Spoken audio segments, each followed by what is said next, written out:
Alors, ça s'appelle de la musicologie. C'est-à-dire la science de la musique.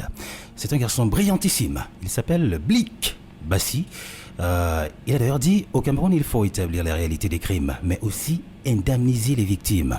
Parce que c'est un chanteur-écrivain, Blick Bassi, qui co-dirige d'ailleurs actuellement la commission Mémoire sur la guerre d'indépendance au Cameroun, dont avait annoncé la création en juillet dernier le président Emmanuel Macron. Il est actuellement au Cameroun, Blick Bassi, pour rencontrer les sages de la République. Il faut reconstituer l'histoire, le patrimoine camerounais. Il est dans cette commission, vraiment un écrivain brillant, un compositeur exceptionnel. Il y a des Camerounais qui font de belles choses. Il faut souvent le reconnaître, le dire, et même s'en vanter. Blick Bassi, tu connais Jacques Ntouélé? Oui. Blick Bassi. Oui. Tu écoutes souvent ces chansons? Ou alors comme parfois, ça en passant? Parfois, et je sais aussi qu'il est cinéaste parce qu'il a réalisé un court-métrage avec Diana Bouli. Voilà. Il a d'ailleurs été le premier à lui confier un rôle à Diana Bouli au cinéma. Il est producteur, acteur, réalisateur. Il est tout ça. C'est un bonhomme. C'est un artiste. Absolument magnifique. Il a une chanson d'ailleurs, Amari, Amari, tu connais la chanson? Non. Amari, Amari, il connaît pas. Il est jeune, il a 22 ans. Il s'appelle Jacques Ntouélé. Alors, je vais vous laisser, Joseph Arsène, vous connaissez, forcément. Alors, la chanson s'appelle Mpodol. Mpodol, c'est quoi? C'est le porteur de parole. Voilà, le porte-parole. Oui, le message. Celui qui représente son peuple. Donc, c'est l'histoire de Ruben Omniobé dans cette chanson. Elle s'appelle 1958, pour ceux qui ne connaissent pas. C'est le véritable synonyme de hommes lors chez les Fangbetti. Mais pas le somme qu'on achète avec l'argent. Le vrai. Ouais, le vrai. Celui de Ruben Omniobé était vrai. Non, il était Podol. vrai. C'est comme ça qu'on l'appelait. Alors, on va faire le break. Moi, je serai parti. Joseph Arsène reste avec Jacques Ntouélé en interview exclue. Ce garçon est brillant. Il faut encourager la culture au Cameroun. Même si on n'a pas les bons ministres, peut-être qu'un jour, Dieu touchera le cœur de chacun d'entre eux pour que les choses se bougent davantage. Nous, on se retrouve demain. Restez sur RFO avec ces garçons. Ils sont bons à écouter, hein. À demain. C'est qui cette fille? Joyeux anniversaire!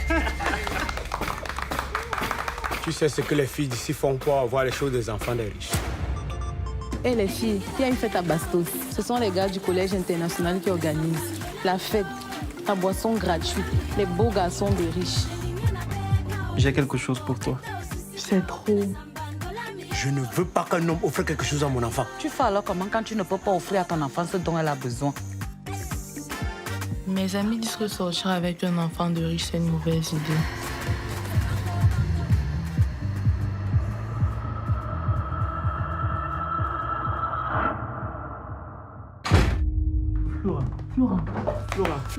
Flora. Je suis désolée, mon bébé. Petit, c'est toi qui lui as fait ça? Jamais. Je n'aurais jamais pu lui faire de mal. Elle a été droguée avec du GHB. C'est une de ces filles qui s'est accrochée à mon fils pour le nuire, pour me nuire. Écoute-moi, elle n'est pas ce qu'elle prétend. Pourquoi vous n'avez toujours pas porté plainte? Le ministère peut porter l'affaire. Je suis là pour vous proposer un marché. Elle propose 10 millions si on accepte de signer cet accord. Si cette affaire devient publique, ma carrière est fichue. Cet argent, c'est l'argent du diable. Cet argent est une opportunité pour nous de donner une meilleure vie à nos enfants. Votre fille est ma seule chance de coincer ces salauds. Tiens-toi à notre accord. L'accord, un film de Franck Thierry Léamalé. En 2020, et qui payait tes déplacements et ses formations, c'était gratuit, ça se passait comment? Bon, ce sont les parents. N'est-ce pas? Ils te soutenaient dans cette initiative. Ils ne voyaient pas un risque entre l'abandon des cours et... Non, ils ne voyaient pas de risque. Puisque je finissais à l'université et je repartais, je venais par exemple ici à Yaoundé. Tu conciliais bien les deux? Oui. Et à un moment donné, en 2020, j'ai décidé d'arrêter avec le droit. Oui. Les gens n'y comprenaient rien. On m'a même demandé de finir la licence. J'ai dit, vous connaissez les artistes, que c'est pas ma place. Bon, papa a compris. Et j'ai décidé de m'inscrire aux arts du spectacle et cinématographie à l'université de Yaoundé 1. Où aujourd'hui je suis en licence. Donc moi, Et là, tu es à l'aise dans ton... tu te retrouves dans ton assiette. Je me suis dans mon assiette, je suis à l'aise et j'aime ce que je fais. Ouais. Donc vous savez, quand on aime un métier, on n'a pas, en fait, même les intempéries, les difficultés, c'est le quotidien. Effectivement. Alors moi, à la base, je voulais même pas être acteur, je voulais être scénariste, c'est-à-dire ceux qui écrivent les films. Et en l'instant, je suis également écrivain parce que j'ai publié une œuvre en 2019. Déjà. Sous les masques, oui. C'est quoi, un roman? C'est un roman, c'est dans le film. C'est pour dénoncer les violences faites aux femmes. Ça alors? Oui, j'ai publié ça en 2019 et je voulais... Ça veut dire que le 8 mars qui se célèbre demain, tu pouvais avoir un rôle important à jouer si vous dénoncez déjà la violence faite aux femmes. Ça veut dire que les femmes sont victimes, tout au moins c'est l'une des choses pour lesquelles elles militent pour cette journée internationale. Oui, effectivement. Je trouve que la femme a vraiment une place prépondérante dans la société. Il ne faudrait pas la considérer comme une chose. La femme a des droits et c'est à nous les hommes, de pouvoir les respecter aussi, de respecter la femme. Avant qu'on revienne sur votre premier rôle, est-ce que vous avez prévu quelque chose où les associations de femmes en rapport avec le livre que vous avez publié vous ont contacté pour peut-être une communication spéciale pour demain? Non, parce que le livre est publié aux éditions Edilivre à Paris. Ouais. On a eu la difficulté que je l'ai publié en plein Covid. Et je pense que le Covid a un peu essayé d'aller vers 2021-2022, ce qui a beaucoup retardé la promotion du livre. Ça veut dire qu'elle est toute à reprendre complètement. Elle est toute à reprendre. D'accord. Il y a eu les difficultés au début, mais lorsque vous aimez quelque chose, vous voulez toujours donner le meilleur de vous-même.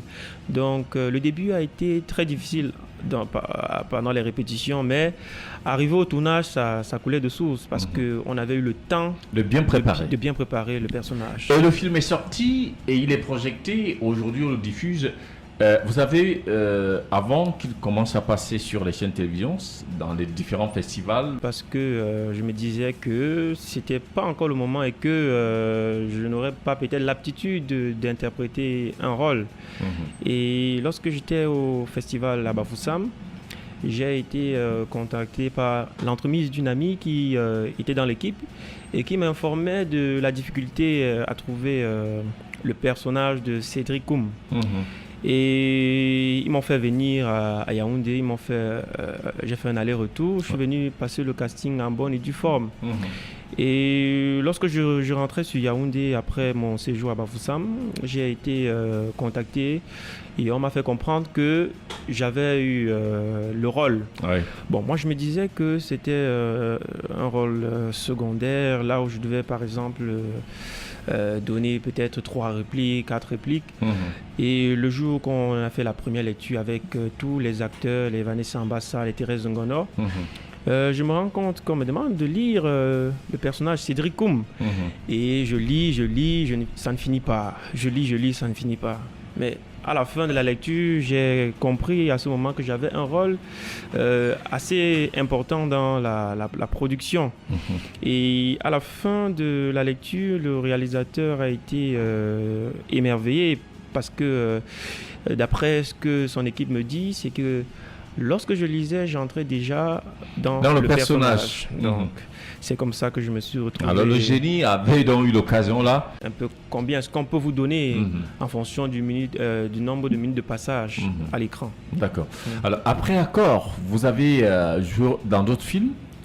Non, pas jusqu'ici. Accord est encore tout frais et toujours en promotion et toujours à la une. Et vous êtes satisfait de votre rôle? Vous êtes satisfait de ce que vous avez gagné dans le film? Vous avez gagné quoi? L'argent, la renommée, le prestige? Je suis satisfait de mon travail parce que j'ai donné le meilleur de moi et personnellement je suis fier de ce que je vois à l'écran. Qu'est-ce que j'ai gagné? Je dirais la reconnaissance du public parce qu'on fait ce métier pour le public. 106.8 FM, RFO. J'adore ma radio.